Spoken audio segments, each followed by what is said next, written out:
ഹബീബ് മുഹമ്മദ് മുസ്തഫ സ്വല്ലല്ലാഹു അലൈഹി വസല്ലമയുടെ സദസ്സില് സ്വഹാബിമാരെല്ലാം ഇങ്ങനെ ധൃതി കൂട്ടിക്കൊണ്ടിരിക്കുക. എന്തിനാ ധൃതി കൂട്ടുന്നത്? അവരൊക്കെ അവരുടെ സമ്പത്ത് ദാനം നൽകിക്കൊണ്ടിരിക്കുക. അവരുടെ സമ്പത്തിനെ ഇങ്ങനെ കൊടുക്കാൻ വേണ്ടിയിട്ട് ഇല്ലാത്തവരിലേക്ക് എത്തിക്കാൻ വേണ്ടിയിട്ട് മത്സരിച്ച് ദാനം നൽകിക്കൊണ്ടിരിക്കുക. അതിനിടയിൽ ഒരാൾ സങ്കടപ്പെട്ടിരിക്കുന്നുണ്ട്. അല്ലാതെ ഹബീബിൻ്റെ ഒരു കൂട്ടുകാരൻ സങ്കടപ്പെട്ടിരിക്കുക. അത് കണ്ട് ഹബീബ് മുഹമ്മദ് മുസ്തഫ സ്വല്ലല്ലാഹു അലൈഹി വസല്ലമ ചേർത്ത് പിടിച്ചുകൊണ്ട് അദ്ദേഹത്തോട് ചോദിക്കുന്നുണ്ട്, എന്തിനാണ് നീ ദുഃഖിക്കുന്നത്? എന്തിനാണ് നീ പരിഭവിക്കുന്നത്? എന്താണ് നിന്റെ വിഷമം? എന്താണ് നിന്റെ സങ്കടം? അദ്ദേഹം പറയാണ്, ഹബീബെ, എല്ലാവരും അവരുടെ സമ്പത്ത് ഇങ്ങനെ ദാനം നൽകിക്കൊണ്ടിരിക്കുകയാണ്. അവരുടെ സമ്പത്തിൽ നിന്നും പറ്റാവുന്ന അത്രയും ഇവരിങ്ങനെ നൽകിക്കൊണ്ടിരിക്കുകയാണ്. അള്ളാഹു അവർക്ക് ചെറുതല്ലാത്ത പ്രതിഫലം നൽകും. ഏറ്റവും വലിയ പ്രതിഫലം അവർക്ക് അള്ളാഹു നൽകിക്കൊണ്ടിരിക്കും. പക്ഷേ എനിക്ക് നൽകുവാൻ ഒരൊറ്റ പൈസ പോലും എൻ്റെ കയ്യിലില്ലല്ലോ, എനിക്ക് ദാനം നൽകുവാൻ എൻ്റെ കയ്യിൽ ഒന്നുമില്ലല്ലോ എന്ന് പറഞ്ഞ് ദുഃഖിച്ചിരിക്കുന്ന കൂട്ടുകാരനെ ചേർത്ത് പിടിച്ചുകൊണ്ട് ഹബീബായ മുഹമ്മദ് മുസ്തഫ സ്വല്ലല്ലാഹു അലൈഹി വസല്ലമ ഉപദേശിക്കുന്നുണ്ട്. സമ്പത്ത് കൊണ്ട് മാത്രം നൽകുന്നതല്ല ദാനകർമ്മം. നിനക്കൊന്നും നൽകാനില്ല എങ്കിൽ നീ നല്ല വാക്കുകൾ പറയുക, നീ ജനങ്ങളോട് പുഞ്ചിരിക്കുക. പുഞ്ചിരിയും ഏറ്റവും നല്ല ഒരു ദാനകർമ്മമാണ്. സുബ്ഹാനല്ലാഹ്. നോക്കൂ പ്രിയപ്പെട്ടവരെ, പുഞ്ചിരി പോലും സ്വതക്കയാക്കി മാറ്റിയ മതമാണ് പരിശുദ്ധ ഇസ്ലാം മതം. പക്ഷേ ഏറ്റവും ചെറിയ, ഏറ്റവും സിമ്പിളായിട്ടുള്ള ആ ഒരു കാര്യം ചെയ്യാൻ പോലും നമുക്ക് മടിയാലേ അല്ലേ? ചിരിക്കാന്ന് പറഞ്ഞാൽ വല്ലാത്തൊരിടങ്ങേറാ. ഇപ്പം ഞാൻ ചിരിച്ചാൽ ഞാൻ അവളുടെ മുമ്പിൽ കുറഞ്ഞു പോവോ? ഇനി ഞാൻ ചിരിച്ചു കഴിഞ്ഞാൽ ഓൾ ആദ്യം ഇങ്ങോട്ട് ചിരിക്കട്ടെ, ഓൾ ഇങ്ങോട്ട് ചിരിച്ചാൽ അങ്ങോട്ടും ചിരിക്കുക എന്നുള്ളൊരു ഭാവം ഞങ്ങൾ മലപ്പുറത്തൊക്കെ, കാസർഗോഡല്ല പറഞ്ഞേട്ടോ, മലപ്പുറംകാരൊക്കെ അങ്ങനെയാ. ഓൾ ഇങ്ങോട്ട് ചിരിക്കട്ടെ എന്ന് കാത്തിരിക്കും, അപ്പോഴേ അങ്ങോട്ട് ചിരിക്കുള്ളൂ. അതുവരെ കയറ്റി പിടിച്ച് ഇങ്ങനെ ഒരു ഇരുപ്പാ അല്ലേ? നോക്കൂ നിങ്ങൾ, ഇതൊക്കെ പറഞ്ഞിട്ടും ചിരിക്കാൻ മടിയില്ല എത്ര ആൾക്കാരാ. നിങ്ങളൊക്കെ ചിരിപ്പിക്കണ വേറൊരു കാര്യം കൂടി ഉണ്ട്. അതെന്തെന്നറിയോ? ചിരിച്ചാൽ ആയുസ് കൂടും. ആയുസ് മാത്രല്ല, സൗന്ദര്യവും കൂടും. ചിരിക്കണ സമയത്ത് നമ്മുടെ മുഖത്ത്, മെഡിക്കൽ സയൻസ് പറയാണ്, നമ്മുടെ മുഖത്ത് 13 മസിൽസ് ആണ്, 13 പേശികളാണുള്ളത്. ചിരിക്കുമ്പോൾ ഈ 13 പേശികളും ഒരേ സമയം മൂവാവും, ഇളകും. ഒന്ന് ചിരിച്ചു നോക്കാണേ എല്ലാവരും. ഇപ്പോഴും മടിച്ചിരിക്കണ ആരെങ്കിലും ഇവിടെ ഉണ്ടാ? ഇല്ല അല്ലേ? എല്ലാവരും ഒരുവിധം എല്ലാവരും ചിരിച്ചിരിക്കണ്. 13 മസിൽ ഇളകണുണ്ടോന്നൊന്ന് പരീക്ഷിച്ച് നോക്കണ്ടേ? 13 പേശികളും നമ്മുടെ നെറ്റി മുതൽ നമ്മുടെ ഫ്രണ്ടൽ ഏരിയ മുതൽ എല്ലാ ഭാഗങ്ങളിലുള്ള മസിലുകൾ ഒരുപോലെ ഇളകുന്ന നിമിഷമാണ് ചിരിക്കുക എന്ന് പറയുന്നത്.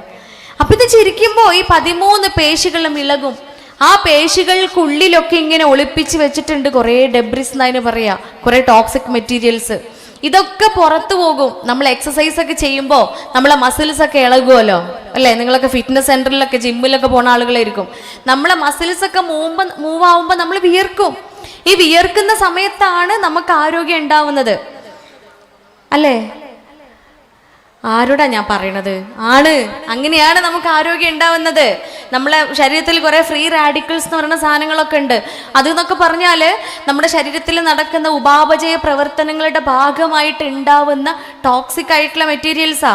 ഈ ഫ്രീ റാഡിക്കൽസ് ഒക്കെ എന്താകും? നമ്മളെ ശരീരത്തിൽ നിന്ന് മസിൽസിൻ്റെ ഉള്ളിൽ കൂടെ, പേശിയുടെ ഉള്ളിലൂടെ പുറത്തേക്ക് പോവും. ഇത് പുറത്തേക്ക് പോയി കഴിയുമ്പോൾ നമ്മൾ ആരോഗ്യം തിരിച്ചെടുക്കുകയാണ്, നമ്മൾ ആരോഗ്യമുള്ള ആളുകളായി മാറുകയാണ്. അതുപോലെ എപ്പോഴും ചിരിക്കുന്ന ആള് നാളെ ജൂണിൽ സ്കൂളൊക്കെ തുറന്ന് കുട്ടീൻ്റെ പാരൻസ് മീറ്റിങ്ങിന് പോകുമ്പോൾ കുട്ടീൻ്റെ ടീച്ചർ ചോദിക്കും, ഇതാരാ മോളുടെ എത്താത്തയാണോ എന്ന് അല്ലേ? അപ്പോൾ ഒരു കുളിര് കയറാനുണ്ടല്ലേ നമുക്ക് അല്ലേ? ഒരു പ്രത്യേക ഫീല്, കുളിര്. ഇവിടെ കുളിര് തന്നെയല്ലേ പറയാ? ഒരു സന്തോഷം എന്നൊക്കെ പറയാൻ വേണമെങ്കിൽ പറഞ്ഞാൽ തീരാത്ത അത്രയും ഒരു അനുഭൂതി സമ്മാനിക്കുന്ന ഒരു കുളിര്. നമ്മൾ വീട്ടിൽ ചെന്ന് ആദ്യം പുയ്യാപ്പളിനെ വിളിച്ച് പറയൂ അല്ലേ? ഇല്ലേ? നോക്കിയാണ് നിങ്ങൾ ഇന്ന് സ്കൂളിൽ നിന്ന് മിസ് ഇങ്ങനെ ചോദിച്ചിട്ടാ, മൂപ്പർക്ക് അപ്പുറത്തുനിന്ന് ഉണ്ടാവുന്ന ഒരു ദേഷ്യമുണ്ട്, ജന്നുള്ളൂല്ലേ എന്നും പറഞ്ഞിട്ട് ഇല്ലേ? അസൂയ എന്നൊക്കെ വേണമെങ്കിൽ അതിനെ പറയാം. ഇവിടെ ആണുങ്ങളൊന്നും ഇല്ലാത്തതുകൊണ്ട് നമുക്ക് എന്തും പറയാലോ അല്ലേ? നിങ്ങൾ പുയ്യാപ്പിളാരൊന്നും ഇവിടെ ഇല്ലല്ലോ, എൻ്റെ പുയ്യാപ്പിളല്ലേ, അതുകൊണ്ട് പറയാം ധൈര്യമായിട്ട്. അപ്പോൾ നോക്കൂ, ഇത് പുഞ്ചിരിയാണ് നമുക്ക് സമ്മാനിക്കുന്നത് എങ്കിൽ വീണ്ടും മെഡിക്കൽ സയൻസ് പറയാണ്, ഇപ്പോ ലോഫിംഗ് ക്യാമ്പുകളൊക്കെ നടന്നുകൊണ്ടിരിക്കുന്ന സമയമാണ്. ജിമ്മില് നമ്മളെ ബോഡി ഫിറ്റ്നസ് ഒക്കെ കഴിഞ്ഞാൽ പിന്നെ ചിരിപ്പിക്കൂ ഇല്ലേ? ചിരിപ്പിക്കലുണ്ട്. അതെങ്ങനെയാന്ന് വെച്ചാൽ കുറെ ഭൂമിക്ക് നോക്കി ചിരിക്കാൻ പറയും, പിന്നെ കുറെ ആകാശത്ത് നോക്കി ചിരിക്കാൻ പറയും, പിന്നെ 2 സൈഡിലേക്ക് നോക്കി ചിരിക്കാൻ പറയും. ഒരു കാരണമില്ലാണ്ട് നമ്മൾ ചിരിച്ചു കൊടുക്കും. കാരണം എന്താ? മുഖത്ത് പാടുകളൊന്നും ഇല്ലാണ്ട്, ചുളിവുകളൊന്നും വരാണ്ട് എന്നും നമ്മളെ യൗവനത്തിലേക്ക്, നിത്യ യൗവനത്തിൽ ഇങ്ങനെ നിലനിർത്തുന്ന പ്രോസസ്സാണ് ചിരിയെന്ന് നമുക്ക് ഫിറ്റ്നസ്സിലെ ട്രെയിനർ പറഞ്ഞു തന്നിട്ടുണ്ട്. അപ്പൊ നമ്മൾ ചിരിക്കും. മാത്രമല്ല, ചിരിക്കുന്ന സമയത്ത് സെറോട്ടോണിനും ഓക്സിറ്റോസിനും ഉണ്ടാവുന്നുണ്ട്. ഡിപ്രഷൻ ക്ലിനിക്കുകളുണ്ട്. നമ്മൾ ടൗണിലൊക്കെ, കോഴിക്കോട്, കൊച്ചി പോലെയുള്ള ടൗണുകളിലൊക്കെ ഡിപ്രഷൻ ക്ലിനിക്കുകളുണ്ട്. ഈ ഡിപ്രഷൻ ക്ലിനിക്ക് എന്ന് പറഞ്ഞാൽ ഡിപ്രഷനുള്ള ആളുകൾ മാത്രമേ അവിടെ വരുള്ളൂ. അവിടെ 2-3 ദിവസത്തെയൊക്കെ ക്യാമ്പുകൾ നടക്കും. ഈ ക്യാമ്പിൽ 1.5 ദിവസം ക്ലാസ്സുകളൊക്കെ ഉണ്ടാവുക. 1.5 ദിവസം എന്താ ഉണ്ടാവുകയെന്നറിയോ? ചിരി. 1.5 ദിവസം എന്താ ഉണ്ടാവുക? ചിരിപ്പിക്കുക. ഇങ്ങനെ ചിരിക്കന്നെ മനുഷ്യന്മാർ വെറുതെ വന്ന് ചിരിക്കുക. അപ്പൊ എന്തിനാ ചിരിപ്പിക്കുന്നത്? ഭ്രാന്തന്മാരായിട്ടാണോ? ഡിപ്രഷൻ സെന്ററിന്റെ കൂടെ മെന്റൽ ഹോസ്പിറ്റലും കൂടെ തുടങ്ങി എല്ലാരെയും ചങ്ങലക്കിട്ട് കൊണ്ടുപോകാനല്ല. ചിരിക്കുമ്പോ നമ്മുടെ തലച്ചോറിനുള്ളിൽ ഹാപ്പി ഹോർമോൺസ് എന്നറിയപ്പെടുന്ന, സന്തോഷത്തിന്റെ ഹോർമോൺ എന്നറിയപ്പെടുന്ന സെറോട്ടോണിനും ഓക്സിറ്റോസിനും ഉണ്ടാവുന്നുണ്ട്. ഈ സെറോട്ടോണിനും ഓക്സിറ്റോസിനും ഉണ്ടാവുമ്പോൾ നമ്മുടെ ബ്ലഡ് പ്രഷർ നോർമലായിട്ടിരിക്കും. നമ്മുടെ ശരീരത്തിൽ ഉൽപ്പാദിപ്പിക്കേണ്ട ഹോർമോണുകളും എൻസൈംസും ഒക്കെ വളരെ നല്ല രീതിയിൽ, വളരെ പ്രകൃതിപരമായ രൂപത്തിൽ, ആ ശരീരത്തിന് ആവശ്യമായ രൂപത്തിൽ ഉൽപ്പാദിപ്പിക്കപ്പെടും. സെറോട്ടോണിനും ഓക്സിറ്റോസിനും ഉണ്ടാവുമ്പോൾ നമ്മുടെ ഇന്റേണൽ ഓർഗൻസ്, ശരീരത്തിനുള്ളിലുള്ള അവയവങ്ങളെല്ലാം യഥാവിധം പ്രവർത്തിപ്പിക്കപ്പെടും. സുബ്ഹാനല്ലാഹ്. ഒരു മെഡിക്കൽ സയൻസിൻ്റെയും സഹായമില്ലാതെ അല്ലാഹുവിൻ്റെ റസൂൽ സ്വല്ലല്ലാഹു അലൈഹി വസല്ലമ വർഷങ്ങൾക്ക് മുൻപേ അക്ഷരജ്ഞാനം പോലും ഇല്ലാതിരുന്ന ഹബീബ് നമ്മെ പഠിപ്പിച്ചു തന്നില്ലേ? പുഞ്ചിരി പോലും സ്വതക്കയാണ്. നീ പുഞ്ചിരിക്കുക. ആ പുഞ്ചിരിയിൽ നിന്ന് പോലും നിനക്ക് അള്ളാഹുവിൻ്റെ കാരുണ്യം, അള്ളാഹുവിൻ്റെ പ്രതിഫലത്തിന് നീ കാരണക്കാരനാവുമെന്ന് പറയുമ്പോൾ ആ ചിരിക്കാനാ നമ്മളോട് പറയണത്. ചിരിച്ചാൽ മതി. എന്നും വീട്ടിൽ നമ്മൾ ചിരിക്കുന്നുണ്ടെന്ന് ഉറപ്പ് വരുത്തിയാൽ മാത്രം മതി പെണ്ണുങ്ങളെ. നമുക്കൊരു സങ്കടം ഉണ്ടാവില്ല. നമ്മൾ ചിരിക്കാത്ത ദിവസങ്ങളില്ലേ? നിങ്ങൾ ആലോചിച്ച് നോക്കുകയാണ്, ഈ ഭൂമിയിൽ ഏറ്റവും തിരക്കുള്ള മനുഷ്യന്മാരാരാന്നറിയോ? ആരാ ഭൂമിയിൽ ഏറ്റവും തിരക്കുള്ള മനുഷ്യൻ? ഇന്ത്യൻ പ്രധാനമന്ത്രിയോ? അമേരിക്കൻ പ്രസിഡന്റും അല്ല. ആരാ? ഈ ഭൂമിയിൽ ഏറ്റവും തിരക്കുള്ള മനുഷ്യൻ ഞാനാണ്. നിങ്ങൾക്ക് ഓരോരുത്തർക്കും നിങ്ങളെ നെഞ്ചിൽ കൈ വെച്ചിട്ട് പറയാ ഞാനാണ് എന്ന്. ഒന്ന് പറഞ്ഞ മൂപ്പർക്ക് എന്തേ ഗ്യാസ് പൊട്ടിത്തെറിച്ചാൽ മൂപ്പര് മരിക്കൂലേ? നമ്മൾ മാത്രമേ മരിക്കുള്ളൂ? അല്ല അല്ലേ? എല്ലാവരും മരിക്കും. ഗ്യാസ് പൊട്ടിത്തെറിച്ചാൽ എല്ലാവരും മരിക്കും, എല്ലാവരുടെ ജീവനും പോവും. പക്ഷേ സ്ത്രീയുടെ ഉള്ളിൽ മാത്രം പടച്ച തമ്പുരാൻ ഇട്ട് തന്ന ചില വൈവിധ്യങ്ങളാണതെല്ലാം. നമ്മൾ പെണ്ണുങ്ങൾ, വീടിൻ്റെ ഭരണകർത്താക്കൾ പെണ്ണാണ്. മറ്റൊരർത്ഥത്തിൽ പറയുകയാണെന്നുണ്ടെങ്കിൽ ആ വീട് അതിനെ മസ്കനാക്കി മാറ്റണമോ, അതിനെ നരകമാക്കണമോ, അതിനെ സ്വർഗമാക്കണമോ എന്ന് തീരുമാനിക്കുന്നത് മറ്റാരും അല്ല പ്രിയപ്പെട്ടവരെ, ഞാനും നിങ്ങളൊക്കെ തന്നെയാണ്. നമ്മളൊന്ന് ഇടഞ്ഞാൽ മതിയില്ലേ? നമ്മളൊന്ന് ഇടഞ്ഞാൽ മതി. അവിടെ തളരുന്നത്, അവിടെ ഇല്ലാതെയാവുന്നത് നമ്മുടെ ഇണയാണ്, നമ്മുടെ മക്കളാണ്, നമ്മുടെ മാതാപിതാക്കളാണ്. പക്ഷേ വാപ്പ ഒന്ന് ഇടഞ്ഞാലും, വാപ്പ ഇത്തിരി ഒന്ന് ഇടഞ്ഞ രൂപത്തിലാണെങ്കിലും ഉമ്മ അവിടെ സന്തോഷം പകരുന്നവളാണോ? ഉമ്മ അവരെ എല്ലാം ചേർത്ത് പിടിക്കുന്നവരാണോ? ഒരു പരിധിവരെ അവർക്ക് സമാധാനം നൽകുവാൻ നമുക്ക് സാധിക്കും. നമ്മൾ അതൊക്കെ അനുഭവിക്കുന്നവർ തന്നെയാണ് അല്ലേ? നമ്മൾ ഓരോരുത്തരും ആ മാധുര്യം അനുഭവിക്കുന്നവർ തന്നെയാ. ചുരുക്കി പറഞ്ഞാൽ ഒരു റെസ്റ്റും ഇല്ലാത്ത ആളുകളാണ് നമ്മൾ. വീട്ടിലൊരു കല്യാണം ഫിക്സ് ചെയ്താൽ ആണുങ്ങൾ ഓടി നടക്കും, അവർ തിരക്ക് പിടിച്ച് നടക്കും, ഒരുപാട് ഉത്തരവാദിത്തങ്ങൾ അവർക്കുണ്ട് അല്ലേ? എന്തെല്ലാം, കുട്ടീൻ്റെ പ്രസവം നടക്കണ്ടേ, കുട്ടീനെ നോക്കണ്ടേ, ഇതെല്ലാം കാലാകാലവും സ്ത്രീയുടെ ചിന്ത അവരുടെ മക്കളും അവരുടെ കുടുംബവുമാണ് എങ്കിൽ അത്രയേറെ നമ്മൾ കഷ്ടപ്പെട്ടിട്ടും, അത്രയേറെ നമ്മുടെ ഊർജം മുഴുവൻ നമ്മൾ അതിനു വേണ്ടി, ആ മസ്കനിന് വേണ്ടി, ആ കുടുംബത്തിന് വേണ്ടി മാത്രം ചിലവഴിച്ചിട്ടും അതിൽ നിന്നും ആ ആനന്ദത്തെ ആസ്വദിക്കുവാൻ എനിക്ക് പറ്റുന്നില്ല എങ്കിൽ എവിടെയാണ് എനിക്ക് പിഴച്ചു പോയത്? എവിടെയാണ് എനിക്ക് തെറ്റിപ്പോയത്? എവിടെയാണ് എനിക്ക് തെറ്റ് പറ്റിയത് എന്ന് നാം ചിന്തിക്കേണ്ടതുണ്ട്. അവിടേക്ക് നാം ചിന്തിക്കേണ്ടത് ഞാൻ കാരണം ഒരാൾ ദുഃഖിക്കരുതേ എന്ന ചിന്തയാണ്. ഞാൻ കാരണം ഒരാളും സങ്കടപ്പെടരുതേ എന്ന ചിന്തയാണ്. ഒരിക്കൽ ഒരു സൂഫി കഥ പറയുന്നുണ്ട്. ഒരു സൂഫി ഗുരുവിൻ്റെ തൊപ്പി എടുത്തിട്ട്, തൊപ്പി മോഷ്ടിച്ചിട്ട് ഒരാൾ ഓടുകയാണ്. തലയിൽ വെച്ച് തൊപ്പി മോഷ്ടിച്ചിട്ട് ഒരാൾ ഓടുക. സൂഫി ഗുരു എന്ത് ചെയ്തു? അയാളുടെ പിറകെ ഓടുകയാണ്.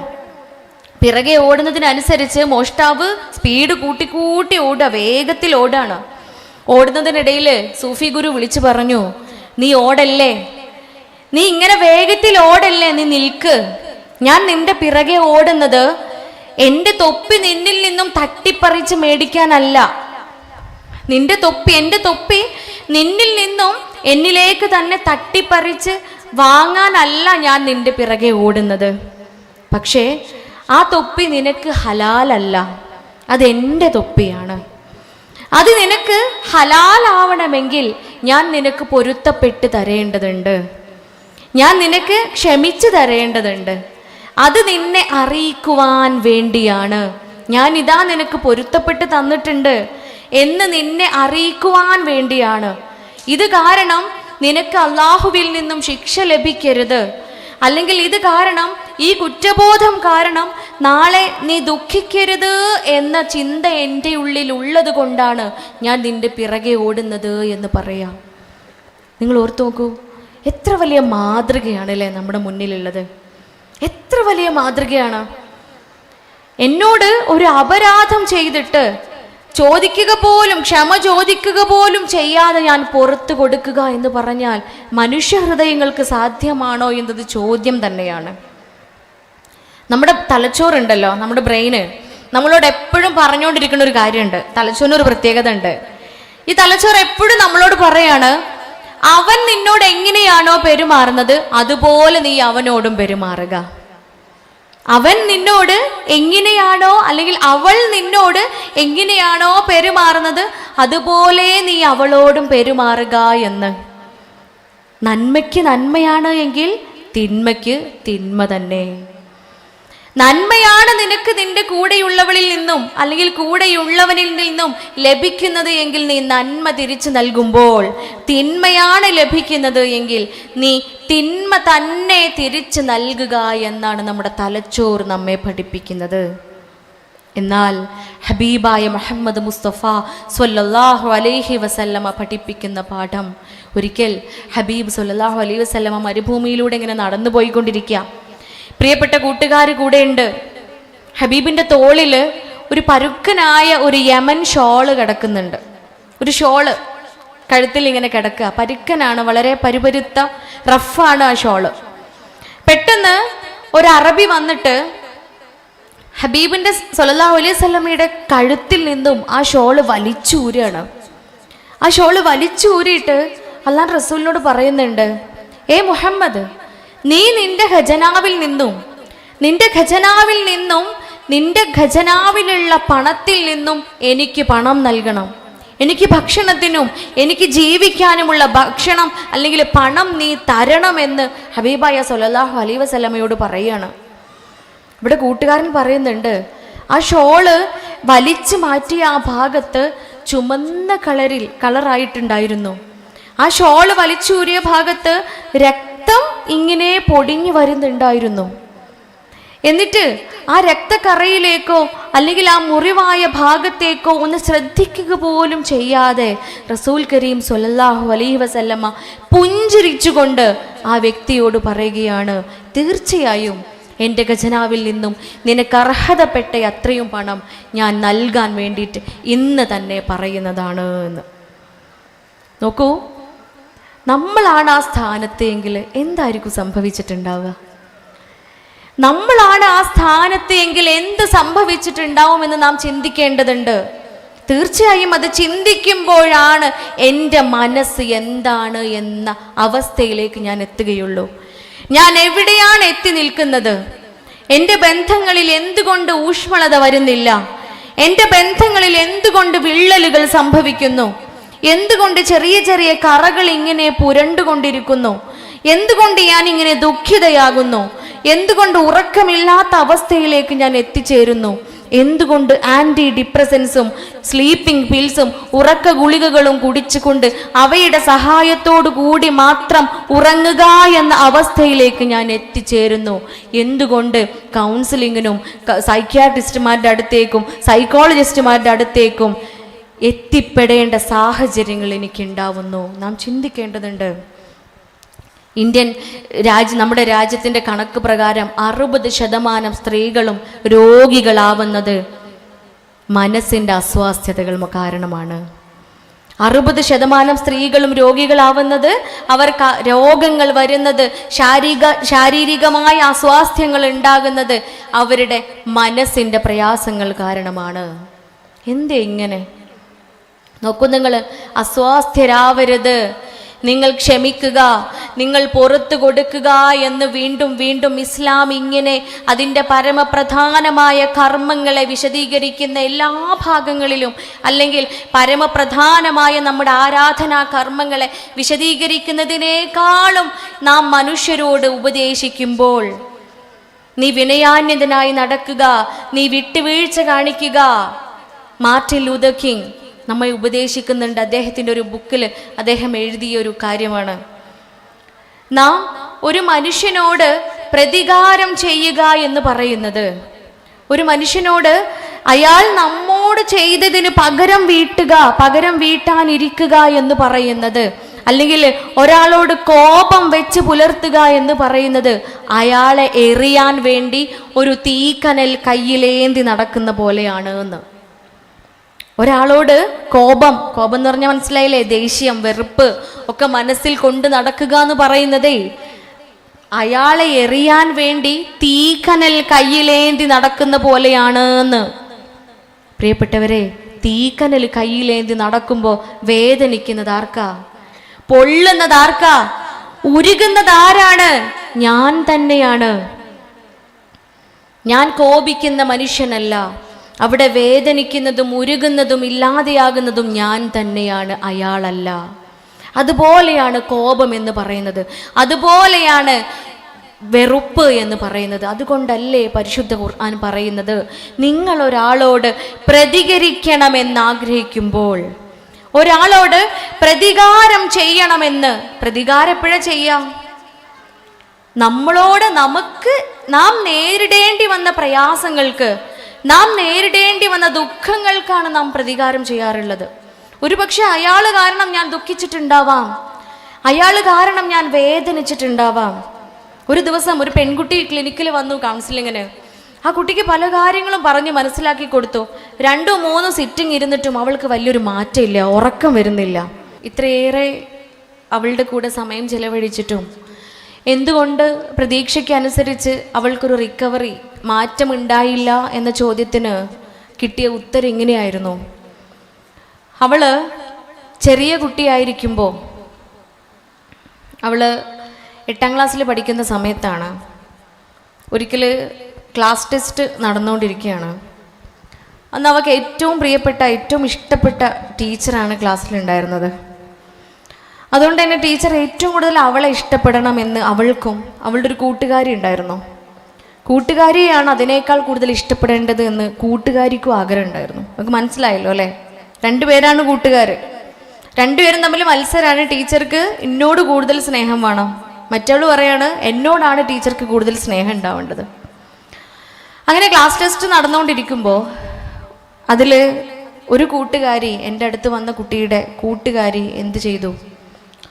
അവളുടെ ആൻസർ പേപ്പറിൽ മുഴുവൻ തെറ്റെഴുതിയിട്ട്, അന്ന് എഴുതിയ ആൻസറുകൾ കുട്ടികൾ തന്നെ പരസ്പരം വാല്യൂ ചെയ്യുന്ന ഒരു സിസ്റ്റം ഉണ്ട് അല്ലേ? കുട്ടികൾ തന്നെ പരസ്പരം ആൻസർ ഷീറ്റ് അങ്ങോട്ടും ഇങ്ങോട്ടും മാറിയിട്ട് അത് വാല്യൂ ചെയ്യും. അങ്ങനെ കൂട്ടുകാരിയുടെ ആൻസർ ഷീറ്റ് തന്നെയാണ് ഇവൾക്ക് കിട്ടിയത്. ഇവൾ എന്ത് ചെയ്തു? അതിൽ ആൻസർ എല്ലാം വെട്ടിയിട്ട് തിരുത്തി എഴുതുകയാണ്, തെറ്റാക്കിയിട്ട് എഴുതുകയാണ്.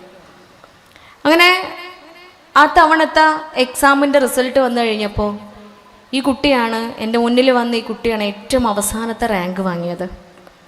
ആ എക്സാമിനൊരു പ്രത്യേകത കൂടി ഉണ്ടായിരുന്നു. സ്കൂളിൽ പോസ്റ്റ് പോകുന്ന അവസരമാണ്. അതായത് മനസ്സിലായിട്ടുണ്ടാവും, ടീച്ചർമാർക്ക്, അധ്യാപകർക്ക് ഒരു പോസ്റ്റ് അവിടെ കൂടുതലാണ് സ്കൂളിൽ. അപ്പോൾ ഏതെങ്കിലും ഒരു ടീച്ചറുടെ പോസ്റ്റ് അവിടെ നിന്ന് പോവും. ഡിസ്കണ്ടിന്യൂ ചെയ്ത് ടെർമിനേറ്റ് ചെയ്ത് ആ ടീച്ചറെ സ്കൂളിൽ നിന്ന് റിസൈൻ ചെയ്ത് പോവേണ്ടി വരും. അത്രയും പോസ്റ്റാണ്, കുട്ടികളുടെ കുറവ് കാരണം അത്രയും പോസ്റ്റാണ് സ്കൂളിൽ ഉണ്ടായിരുന്നത്.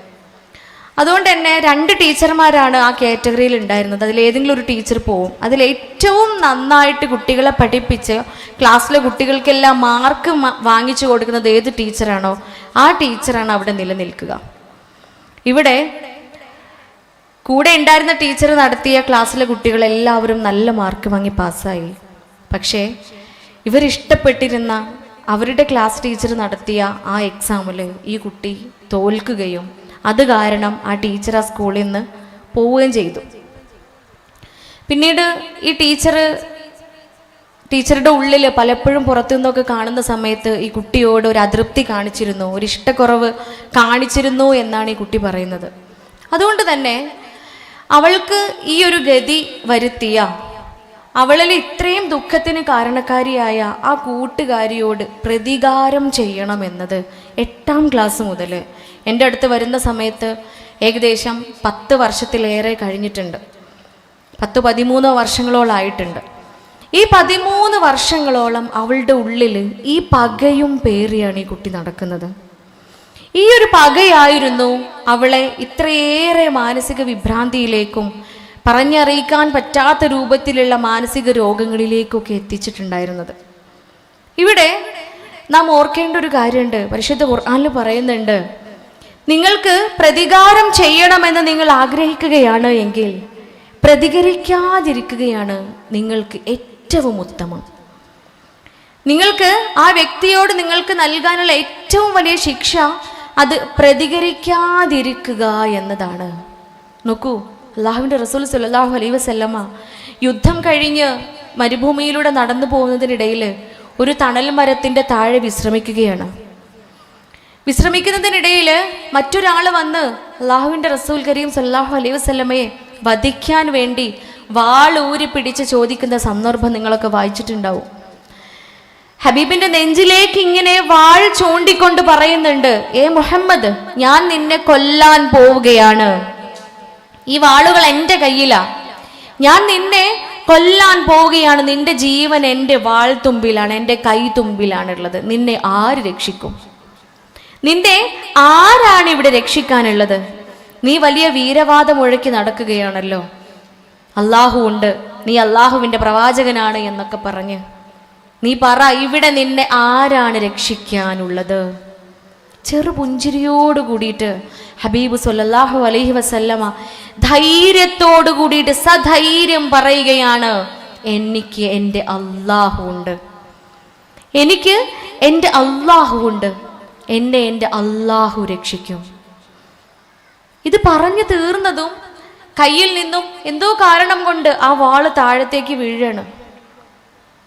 കൊല്ലാൻ വേണ്ടിയിട്ട്, കൊല ചെയ്യാൻ വേണ്ടിയിട്ട് മുതിർന്ന് നിൽക്കുന്ന മനുഷ്യന്റെ കയ്യിൽ നിന്നും ആ വാള് താഴേക്ക് വീഴുമ്പോൾ അല്ലാഹുവിൻ്റെ ഹബീബ് സല്ലല്ലാഹു അലൈഹി വസല്ലമ ആ വാള് കയ്യിലെടുത്തു. സ്വാഭാവികമായും പ്രിയപ്പെട്ടവരെ, വാള് തിരികെ ഹബീബിൻ്റെ കയ്യിലേക്ക് വരികയാണ്. തീർച്ചയായും ആ വാള് മുറുകെ പിടിച്ചുകൊണ്ട് ഭീഷണിപ്പെടുത്തുകയെങ്കിലും ചെയ്യാമായിരുന്നു. ഒരു മിനിമം മനുഷ്യനായ നമ്മുടെ ചിന്തയിലൂടെ മിന്നി മറയുന്ന കാര്യങ്ങൾ സ്വാഭാവികമായും അത് തന്നെയാണ്. പക്ഷേ സുബ്ഹാനല്ലാഹ്, ഹബീബ് സല്ലല്ലാഹു അലൈഹി വസല്ലമ ചെയ്തത് എന്താണ്? വാള് തിരികെ കൊടുത്തുകൊണ്ട് അദ്ദേഹത്തോട് ക്ഷമിച്ചു കൊടുത്തുകൊണ്ട് പുറത്തു കൊടുത്തുകൊണ്ട് പൊരുത്തപ്പെട്ട് കൊടുത്തുകൊണ്ട് അദ്ദേഹത്തെ പറഞ്ഞയക്കുകയാണ്. ആ ഒരു സന്ദർഭത്തിലൂടെ ആ വ്യക്തിയും ആ വ്യക്തിയുടെ കൂടെ ഉണ്ടായിരുന്ന അദ്ദേഹത്തിൻ്റെ കുടുംബവും ആ സംഘത്തിൽ ഉണ്ടായിരുന്ന എല്ലാവരും മുഹമ്മദിൻ്റെ മതത്തിലേക്ക്, പരിശുദ്ധ ഇസ്ലാം മതത്തിലേക്ക് വരികയാണ്. പ്രിയപ്പെട്ടവരെ, അതാണ് നമ്മുടെ ഇസ്ലാം. കുടുംബ ബന്ധങ്ങൾക്ക് അങ്ങേയറ്റം പ്രാധാന്യം നൽകുന്ന മതമാണ്. ഒരിക്കൽ ജൂതനായ ഒരു വ്യക്തിയുടെ മൃതദേഹവുമായിട്ട്, ജൂതനായ ഒരു വ്യക്തിയുടെ മയ്യത്തുമായിട്ട് കുറച്ചു പേര് നടന്നു പോവുകയാണ് ഖബർസ്ഥാനിലേക്ക്. ആ സദസ്സിൽ നിന്നും ഹബീബായ സല്ലല്ലാഹു അലൈഹി വസല്ലം എഴുന്നേറ്റ് നിൽക്കുകയാണ്. കൂടെയുള്ള സ്വഹാബിമാർ ചോദിക്കുന്നുണ്ട്, അല്ലയോ ഹബീബ്, അതൊരു ജൂതന്റെ മൃതശരീരമല്ലേ? അതൊരു ജൂതന്റെ മയ്യത്തല്ലേ? അതൊരു മുസ്ലിമിന്റെ മയ്യത്തല്ല. പിന്നെ എന്തിനാണ് എഴുന്നേറ്റ് നിൽക്കുന്നത്? എന്തിനാണ് അതിനെ ബഹുമാനിക്കുന്നത്? ഹബീബായ സല്ലല്ലാഹു അലൈഹി വസല്ലമ നമ്മിലേക്ക് വെളിച്ചം വീശിക്കൊണ്ട് ഉപദേശിക്കുകയാണ്, പ്രിയപ്പെട്ടവരെ, ജൂതനാവാം, ഏത് മതസ്ഥനുമാവാം, അവനൊരു മനുഷ്യനാണ്, അവനൊരു മനുഷ്യനാണ്. നിങ്ങൾ മനുഷ്യന്മാർ പരസ്പരം സ്നേഹിക്കുക, നിങ്ങൾ പരസ്പരം ബഹുമാനിക്കുക. അതാണ് റസൂൽ കരീം സല്ലല്ലാഹു അലൈഹി വസല്ലമ നൽകുന്ന മാതൃക. നാം ചിന്തിക്കുക, എവിടെയൊക്കെയാണ് ഈ സ്നേഹം മങ്ങിപ്പോവാറുള്ളത്? പ്രിയപ്പെട്ടവരെ, മനുഷ്യനാണ്, മജ്ജയും മാംസവും വിചാരങ്ങളുമുള്ള പച്ചയായ മനുഷ്യർ. ഒരു പക്ഷേ സാഹചര്യങ്ങളുടെ പ്രതിസന്ധികൾ കാരണം മനുഷ്യൻ പലതരത്തിലും പെരുമാറിയേക്കാം. പലതരത്തിലുള്ള പെരുമാറ്റങ്ങളും കൂടെയുള്ളവരിൽ നിന്നും നമുക്ക് നേരിടേണ്ടി വന്നേക്കാം. എല്ലാം അള്ളാഹുവിൻ്റെ ഖദർ ഖലാ അനുസരിച്ചാണ്, ഒക്കെ അള്ളാഹുവിൻ്റെ വിധിയാണ്. ആ വിധിയിൽ എപ്പോഴാണോ എനിക്ക് ക്ഷമിക്കാൻ സാധിക്കുന്നത്, എപ്പോഴാണോ എനിക്ക് സഹനം അവലംബിക്കാൻ സാധിക്കുന്നത്, അവിടെ സമാധാനം ഉണ്ടാവുകയാണ്. അവിടെയാണ് സമാധാനം ഉണ്ടാവുക. പ്രിയപ്പെട്ടവരെ, നമ്മുടെ മസ്കനിലേക്ക് തിരിച്ചു വരുമ്പോൾ, നമ്മുടെ വീടകങ്ങളിലേക്ക് തിരിച്ചു വരുമ്പോൾ, ഇൻഷാ അല്ലാഹ് ഈ ഒത്തുകൂടലിനൊടുവിൽ ഞാനും നിങ്ങളും ഒക്കെ മടങ്ങുന്നത് മസ്കനിലേക്ക് തന്നെയാണ്. അവിടെ ഒരു റോളല്ല. നമുക്ക് പലപ്പോഴും നാടകങ്ങൾ അല്ലെങ്കിൽ സിനിമ സീരിയലുകളൊക്കെ കാണുന്നവരുണ്ടായിരിക്കാം, അല്ലെങ്കിൽ കേട്ടിട്ടുള്ളവരുണ്ടായിരിക്കാം. ഇതിലൊക്കെ അവാർഡ് ദാന ചടങ്ങില്, ഫിലിം അവാർഡ് ദാന ചടങ്ങിലൊക്കെ, നാടകത്തിലും സിനിമയിലൊക്കെ അവാർഡ് പ്രഖ്യാപിക്കും. ഇവിടെയൊക്കെ അവാർഡ് കൊടുക്കുക ഒരാൾക്കാണ് അല്ലേ? മികച്ച നടി ഒരാളല്ലേ ഉണ്ടാവുള്ളൂ, മികച്ച നടനോ ഒരാളെ ഉണ്ടാവുള്ളൂ. ആ നടിക്കും നടനും ആ ഒരു റോള് മാത്രം മനോഹരമാക്കിയാൽ മതി. മികച്ച നടിക്ക് നടി എന്ന് പറയുന്ന കുറച്ച് റോളുകൾ ഉണ്ടാവും. ആ റോള് മാത്രം മനോഹരമാക്കുമ്പോൾ മികച്ച നടി എന്ന അവാർഡ് കിട്ടുകയാണ്, എല്ലാവരുടെയും അംഗീകാരം ലഭിക്കുകയാണ് അല്ലേ? അവർക്ക് സമ്മാനം ലഭിക്കുകയാണ്. പക്ഷേ ഞാനും നിങ്ങളും അഭിനയിച്ചു കൊണ്ടിരിക്കുന്ന എൻ്റെ നാടകത്തിൽ, എൻ്റെ ജീവിതമാകുന്ന എൻ്റെ നാടകത്തിൽ, അവിടെ ഞാൻ മികച്ച നടിയാവേണ്ടത് ഒരൊറ്റ റോളിലല്ല.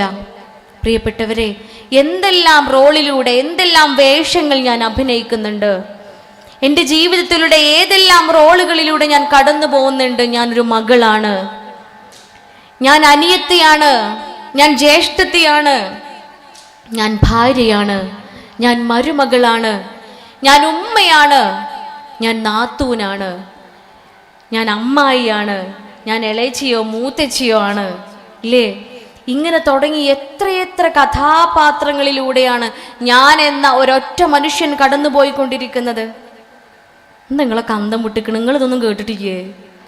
ഇല്ല ഉണ്ണിയാളെ, നിങ്ങളും മക്കളല്ലേ, നിങ്ങളും പെൺകുട്ടികളാണ്, നിങ്ങളും പെങ്ങന്മാരാണ്. ഇടയ്ക്ക് നിങ്ങളെടുക്ക് ഇറങ്ങി വന്നിട്ടില്ലെങ്കിൽ ശരിയാവില്ല. നിങ്ങൾ ഇങ്ങനെ അന്തം വിട്ട് നിൽക്കുക. ഈ അന്തം വിട്ട് നോക്കിക്കണമെന്നാണ് എനിക്ക് ഒരു ഡൈജസ്റ്റ് ചെയ്യാത്ത പോലെയാ, ഒരു ദഹിക്കാത്ത പോലെയാ, ഒരു ഇൻട്രാക്ഷൻ വേണ്ടേ? അപ്പൊ നിങ്ങളും പെൺകുട്ടികൾ തന്നെയാണ്, നിങ്ങളും മരുമക്കളാണ്. ഞാൻ മാത്രം എൻ്റെ തമ്പുരാനെ ഇവിടെ ഇത്രയൊക്കെ റോള് ചെയ്യുന്നുണ്ടോ എന്ന് ആലോചിച്ചിരിക്കുക എല്ലാവരും. എന്തത്തെ നിങ്ങൾക്ക് ഇതൊന്നും അറിയില്ല? നാം എല്ലാവരും ഈ റോളുകളിലൂടെ കടന്നു പോയിക്കൊണ്ടിരിക്കുന്നവരാ. നാളുണ്ടല്ലോ അവാർഡ് പ്രഖ്യാപിക്കുന്ന ഒരു ദിവസം വരും ഇല്ലേ? നാളെ അവാർഡ് പ്രഖ്യാപിക്കുന്ന ഒരു ദിവസം വരും. അപ്പൊ നമ്മൾ സുബ്ഹാനല്ലാഹ് ചൊല്ലി കാത്തിരിക്കും, തമ്പുരാനെ മികച്ച നടി ഞാനാവണേ അല്ലേ? 900 കോടി ജനങ്ങളിൽ ഉള്ളതില് 900 കോടി ജനങ്ങളും ആഗ്രഹിക്കുക മികച്ച നടി ഞാനാവണേ, മികച്ച നടൻ ഞാനാവണേ. വെറുതെ ആകുവോ? പരലോകത്ത് മികച്ച നടിക്കുള്ള അവാർഡ് പടച്ച തമ്പുരാൻ പ്രഖ്യാപിക്കുമ്പോ ആ അവാർഡ് സമ്മാനമായി ലഭിക്കുന്ന സ്വർഗത്തിലേക്ക് നീ പ്രവേശിച്ചു കൊള്ളുക എന്ന് പറയുമ്പോൾ ആ സമ്മാനം ലഭിക്കുന്നവരുടെ കൂട്ടത്തിൽ ഞാനും നിങ്ങളും നമ്മൾ ഓരോരുത്തരും ഉൾപ്പെടണമേ എന്ന് നാം പ്രാർത്ഥിക്കുകയും പ്രവർത്തിക്കുകയും ചെയ്യേണ്ടതുണ്ട്. എപ്പോഴാ മികച്ച നടിയാവുക? ഇക്കണ്ട റോളുകളിലെല്ലാം ഞാൻ മികച്ചവളാവണം. അതാണ് നേരത്തെ നാം പറഞ്ഞു വെച്ച ആ വചനങ്ങൾ. നിങ്ങൾ ഓരോരുത്തരും ഉത്തരവാദിത്തങ്ങൾ ഏൽപ്പിക്കപ്പെട്ടവരാണ്. ആ ഉത്തരവാദിത്തങ്ങളിൽ, ആ ബാധ്യതകളെ കുറിച്ച് നിങ്ങൾ നാളെ ചോദ്യം ചെയ്യപ്പെടുകയും ചെയ്യും. അത് തന്നെയാണ് പ്രിയപ്പെട്ടവരെ ആ അവാർഡ് ദാന ചടങ്ങിൽ നടക്കുന്ന പരീക്ഷ എന്ന് പറയുന്നത്. അത് തന്നെയാണ് ഞാൻ മികച്ച നടിയാണോ മികച്ച നടനാണോ എന്ന് തീരുമാനിക്കപ്പെടുന്ന ആ പരീക്ഷ അത് തന്നെയാണ്, മറ്റൊന്നുമല്ല. അതെൻ്റെ ബാധ്യതയായിരുന്നു. നല്ല പെങ്ങളാവുക, നല്ല മകളാവുക, നല്ല ജ്യേഷ്ഠത്തിയും നല്ല അനിയത്തിയുമാവുക, മികച്ച ഭാര്യയാവുക, നല്ല മരുമകളാവുക, നല്ല നാത്തൂനോ അമ്മായിയോ മൂത്തച്ചിയോ ഇളയച്ചിയോ ആവുക. ഇത് എൻ്റെ ബാധ്യതയാണ്. നിങ്ങൾ എന്താ മൂത്തച്ചി ഇളച്ചി എന്നൊക്കെ പറയുമ്പോൾ മുണ്ടാണ്ടിക്കണ്? ഇവിടെ മൂത്തച്ചി ഇളച്ചി ഇല്ലേ? ഇല്ലല്ലേ? ഉണ്ടോ? ഭർത്താവിൻ്റെ ജ്യേഷ്ഠൻ്റെ ഭാര്യനെ എന്താ പറയാ? അമ്മായിയോ? അമ്മായി അല്ലേ? പിന്നെ ഇപ്പം ഞാൻ മൂത്തച്ചി എന്ന് പറയുമ്പോൾ നിങ്ങൾ കണ്ണുക്ക് നോക്കണേന് ഞാൻ അത്ഭുതപ്പെടുന്നത് എന്ത് ചെയ്യാ? അതല്ല ഇപ്പം നിങ്ങൾ വിചാരിച്ചത്? നമ്മളെ നാട്ടിൽ മൂത്ത ഇച്ചി അല്ലെങ്കിൽ ഇളയ ഇച്ചി എന്നുള്ളത് കൂട്ടി പറയുന്ന സാധനമാണ് മൂത്തേച്ചിയും ഇളയച്ചിയും. ഭർത്താവിൻ്റെ ജ്യേഷ്ഠൻ്റെ ഭാര്യ, അനിയൻ്റെ ഭാര്യ അല്ലേ? ഒരു വീട്ടിലേക്ക് കയറി വന്ന് ആ വീട്ടില് സഹോദരിമാരെ പോലെ ജീവിക്കേണ്ടവർ അല്ലേ? സ്വന്തം വീട്ടിൽ നിന്ന് നമ്മൾ കയറി വരികയാണ് മറ്റൊരു വീട്ടിലേക്ക്. ആ വീട്ടില് സഹോദരിമാരെ പോലെ, ഒരു ഉമ്മയുടെ വയറ്റിൽ നിന്നും വന്നവരല്ല. നിങ്ങൾ ഓർക്കണം, ഒരു ഉമ്മയുടെ വയറ്റിൽ നിന്നും വന്നവരല്ല ഇവര്. 3 പേരുണ്ടെങ്കിൽ 4 പേരുണ്ടെങ്കിൽ 4 പേരും വ്യത്യസ്തരായ ഉമ്മയുടെയും ഉപ്പയുടെയും മക്കളാണ്. വ്യത്യസ്തങ്ങളായ സാഹചര്യങ്ങൾ ജീവിച്ചു വന്നവരാണ്. പക്ഷേ വർഷങ്ങളോളം പിന്നീട് അവർ ഒരുമിച്ച് ജീവിക്കുകയാണ് അല്ലേ? അവിടെ ഇണക്കാണോ പിണക്കാണോ കൂടുതൽ ഉണ്ടാവുക? കേട്ടില്ല. ഉണ്ടാവേണ്ടതൊക്കെ ഇണക്കം തന്നെയാണ്. പക്ഷേ കണ്ടുവരുന്നത് എന്താ? എൻ്റെ അനുഭവത്തിൽ തോനേ ഞാൻ കണ്ടുവരുന്നത് പിണക്ക. പൊന്നാരണ്യാളെ ക്ലിനിക്കിൽ എത്ര നാത്തും പോരാ വരലെന്നറിയാ? എത്ര അമ്മായിമ്മ മരുമകൾ പ്രശ്നാ വരലെന്നറിയാ? ഇതെന്തുകൊണ്ടാ? അതിലേക്കൊക്കെയാണ് നാം വരുന്നത്. എന്തുകൊണ്ട് ഈ മസ്കനിൽ നിന്നും ഇറങ്ങി വരുന്ന ആളുകൾക്ക് അമ്മായിമ്മ പറയണത് പറ്റണില്ല, അല്ലെങ്കിൽ മരുമോള് പറയണത് പറ്റണില്ല? എന്തുകൊണ്ടാ? ചിന്തിക്കേണ്ടതുണ്ട്. എൻ്റെ അള്ളാഹുവോടൊപ്പം ചേർത്ത് വെച്ചിരിക്കുകയാണ് എൻ്റെ ഉമ്മയെയും ഉപ്പയെയും. മാതാപിതാക്കളോട് നല്ല രീതിയിൽ പെരുമാറുക. അവിടെ മാതാപിതാക്കൾ എങ്ങനെയെന്നുള്ള ചോദ്യം അപ്രസക്തമാണ്.